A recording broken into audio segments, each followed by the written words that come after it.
大家好，我们是 LLS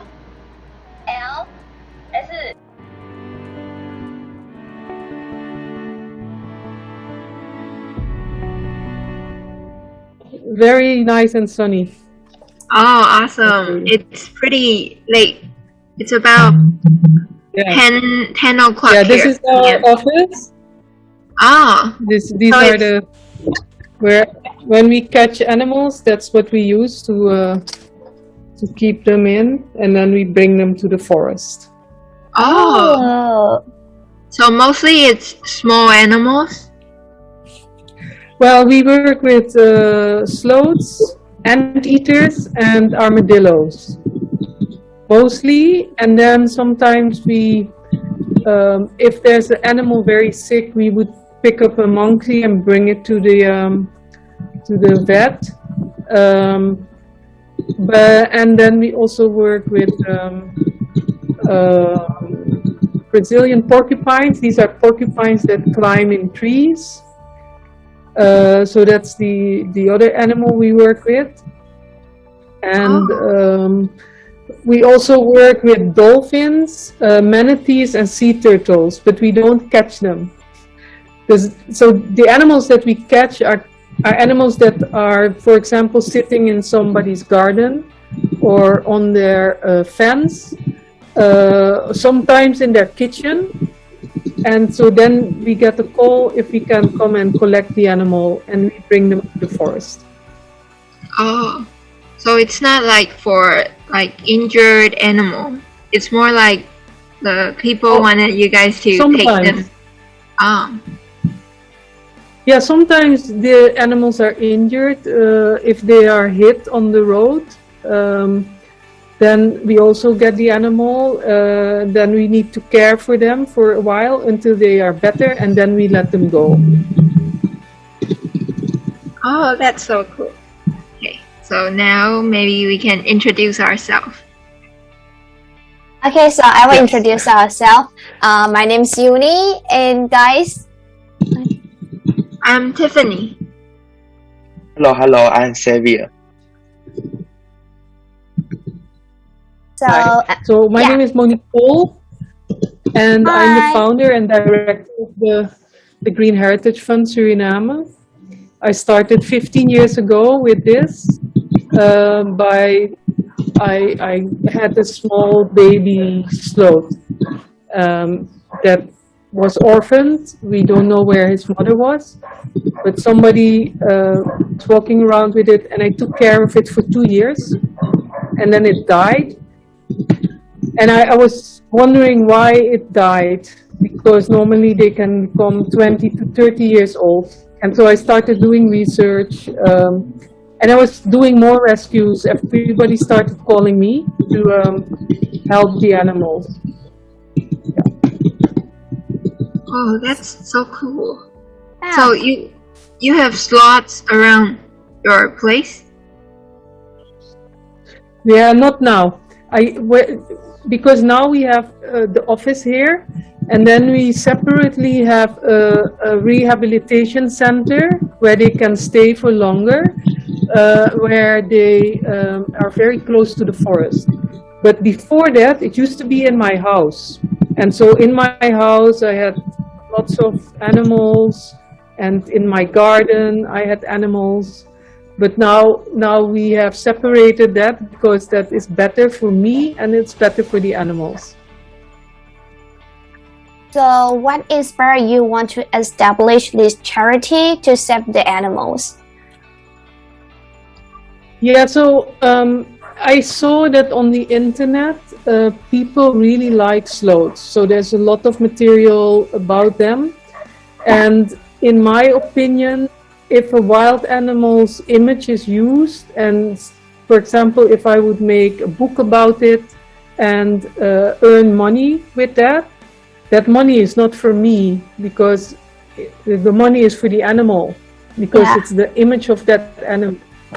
And so that's why I set up a foundation, so that anything that we would generate in money with their image or with the work we do would go back to helping them be safe, basically.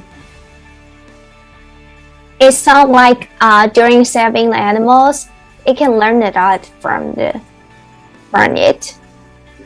Yeah. Yes. Well, you know, I'm a linguist by training, so I studied languages. I studied cool. English and Russian. Yeah. But because of me, because of the fact that I've been doing this work, I started to study a lot about them and helping them, you know, like taking actions to help them. I've learned a lot about them, about how they live, what they eat, how is the best way to handle them so that they can go back to the wild without being traumatized by us. Is because linguistic? maybe I should also explain this. The animals that we rescue are almost all from the city. And that is because they lived here, they used to live here, and then we started building our city here.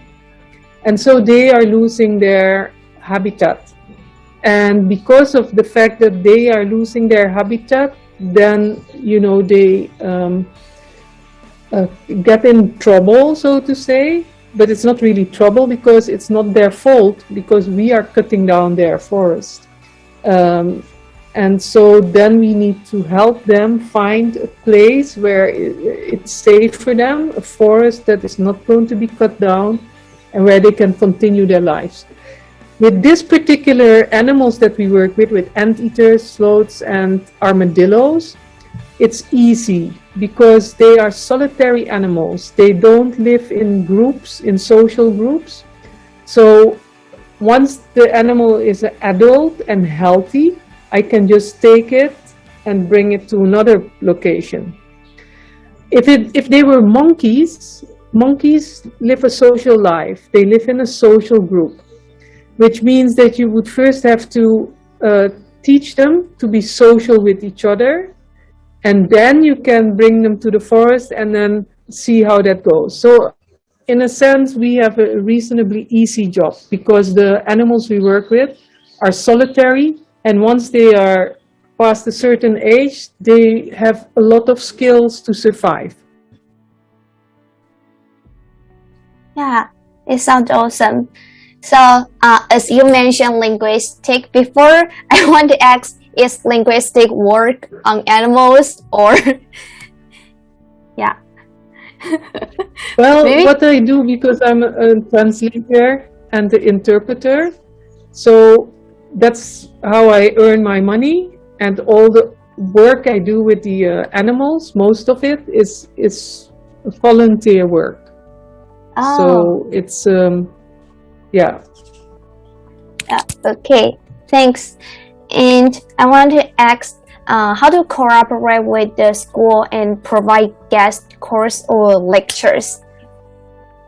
Yes, we do that. So we do formal and informal types of education with the children.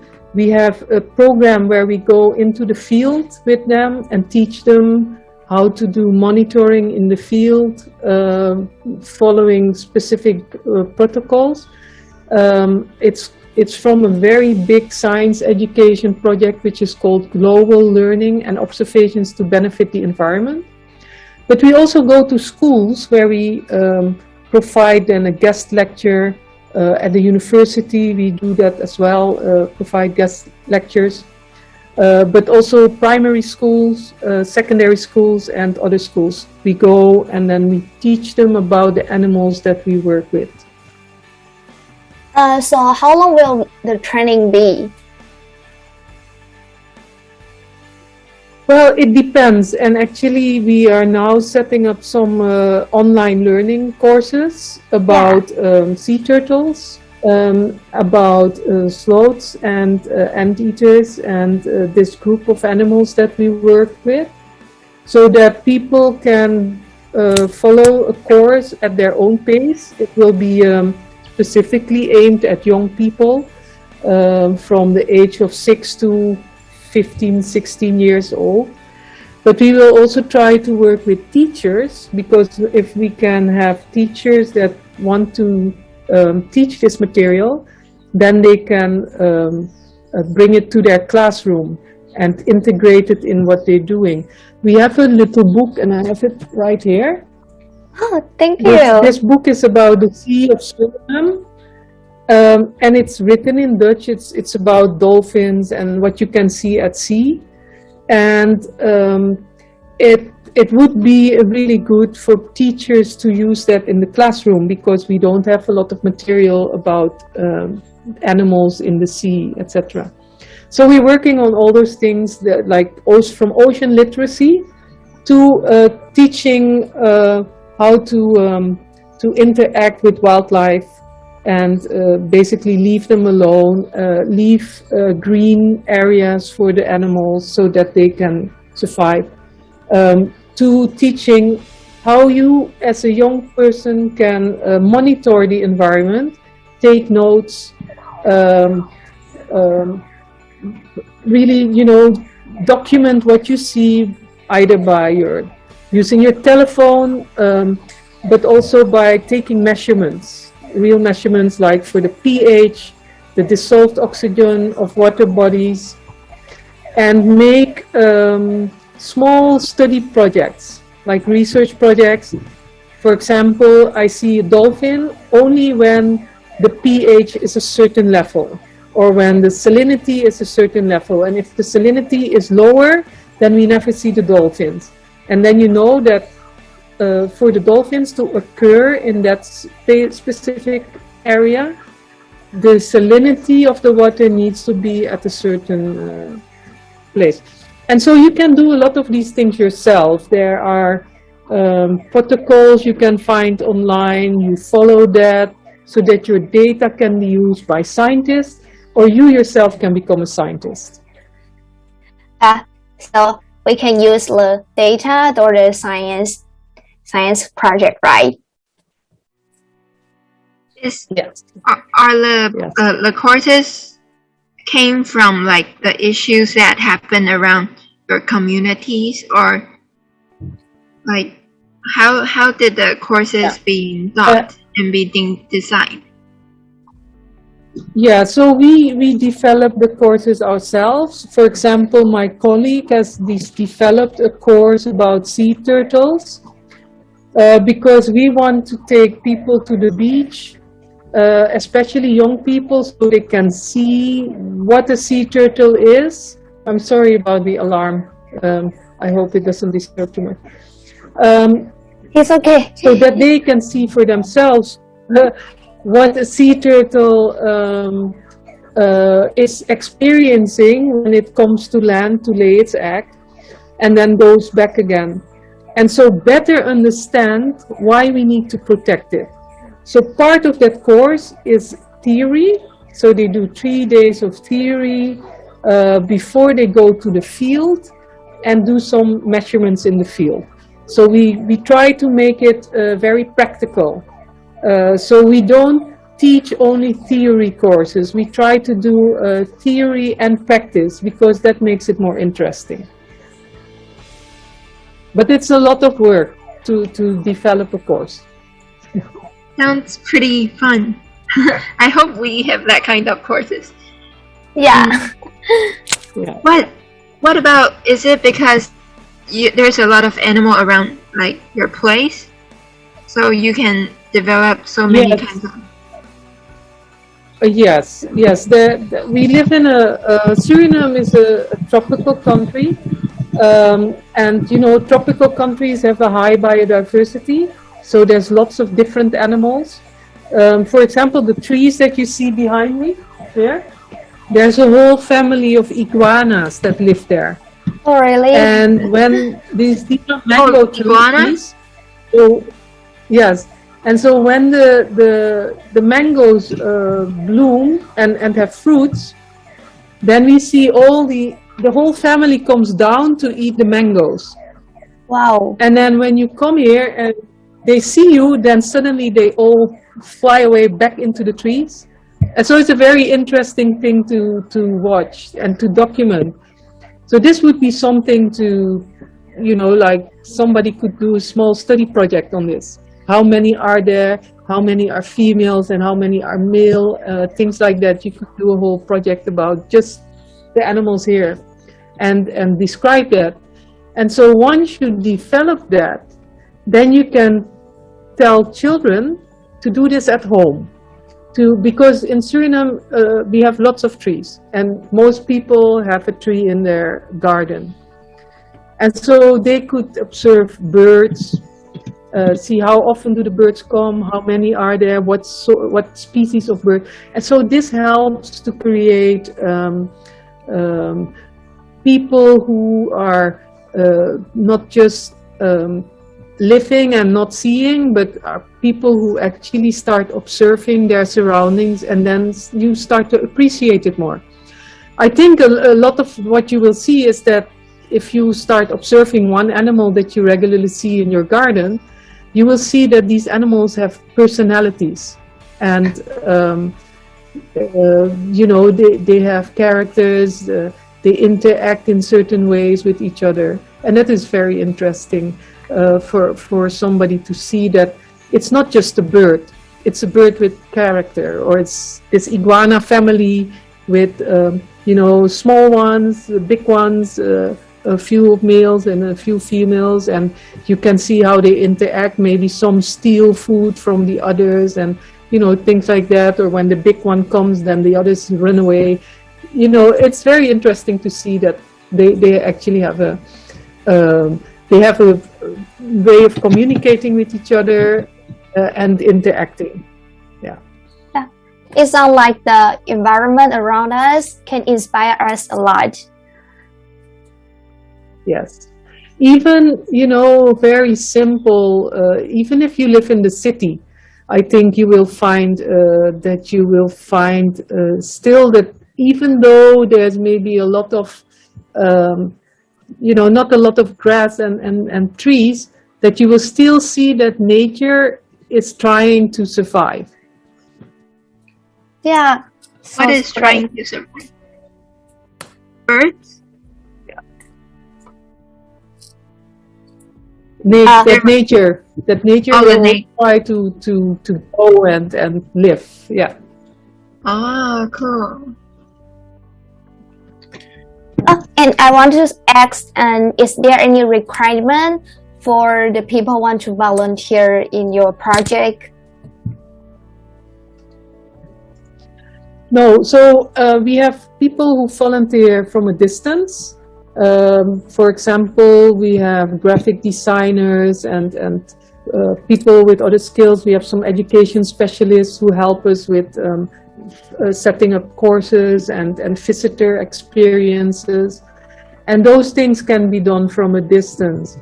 If you want to come to Suriname and work with us, there are a number of forms that you have to fill out. You would have to, of course, obtain a visa to travel here and things like that.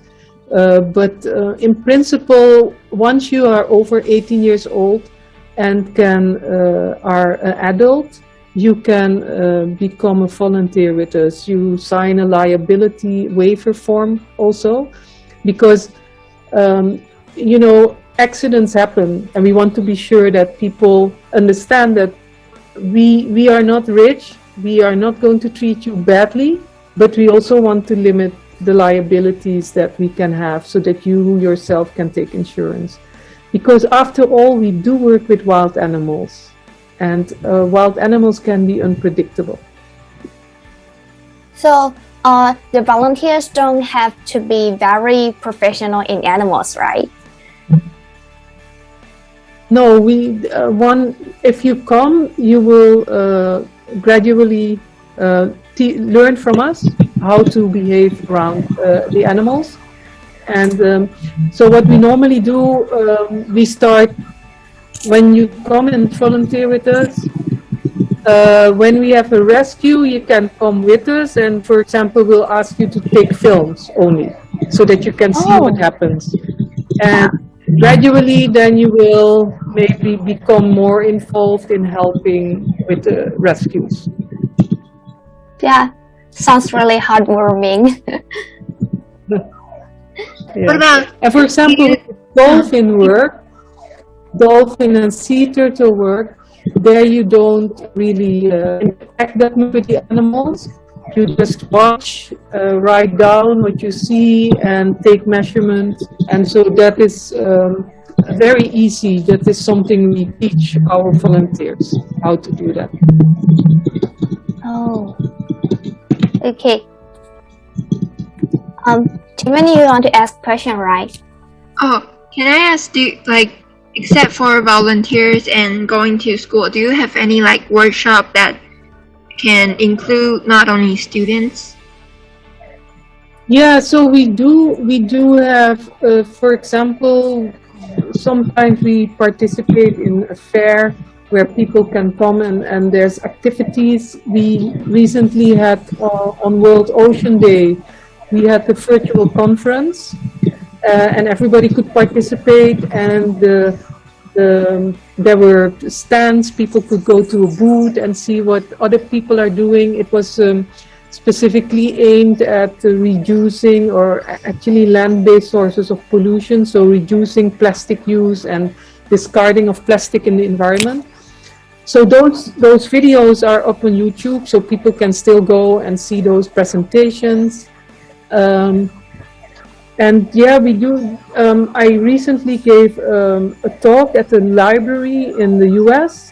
That presentation is also still online. I can send you the link. I have Xavier's email address, so I will send it to you. Yeah, where you can watch that presentation still. And as I said, we are going to have this online presence where you can follow course. Yeah, but as I said, you can start doing something in your own community as well. That is very useful. If you go out of your house, always pick up at least one trash from the floor. I don't know if there's a lot of trash in Taiwan. Here in Suriname, unfortunately, there's a lot of trash. And so something is, to always try and make one small action that makes our planet a better place. Yeah, thank you. And that's all the questions we prepared. And is there any question you want to ask us? No, so I'm just curious how you found us. Did you just search on the internet? Yeah, because we want to know, because we want to hold the workshop on ourselves, and we have searched what charity have held it before, and we want to learn from you. So we just find your charity. Yeah. Okay. Yeah. So if you still have a question to help you prepare your workshop, you can email me, and I'll try to answer as well as I can to help you set your workshop. Oh, thank you. We really appreciate it. Yeah. By the way, can I ask one more question? Yeah. In your observation, do you think there's more youth going into being a volunteer? More teenagers? Oh no! So we have people who are almost 80 years old to really young children. But with young children, we always say the parents have to come with them. So actually, if we organize something, everybody is always welcome. When we are planning some activities in a village at the coast, which is an indigenous village, and there we will specifically work with children, the children that go to school still. So it depends a little bit. So if you organize a workshop, think a little bit about who you want to reach, and try to make your message appropriate for that audience. Yeah. Thank you. Thank you. So I think that's all. And thank you for letting us have this wonderful interview. Yeah. You're welcome. And good luck with your workshop. Yeah. And we have a little request that if we can record any simple video you can record any simple video for us, like 30 minutes. 30 seconds. Oh, 30 seconds. Sorry. 30 seconds, yes. And what message do you want me to give? If you can, email me what you want me to put in the video, I can do that. Yeah, it can be like the suggestion or cheer up for younger people. Yeah. Okay. Just let me know. So Xavier is the one who's communicating with me. Just write the email and tell me what exactly to say, or and then I will send that to you. Thank you. Okay then. Can we take a little picture with you right now? Yeah. Yes. Yay. Okay. Listen to me. 3, 2, 1. Okay. Very thank you. Thank you. Okay. Bye. And have a nice day. Bye.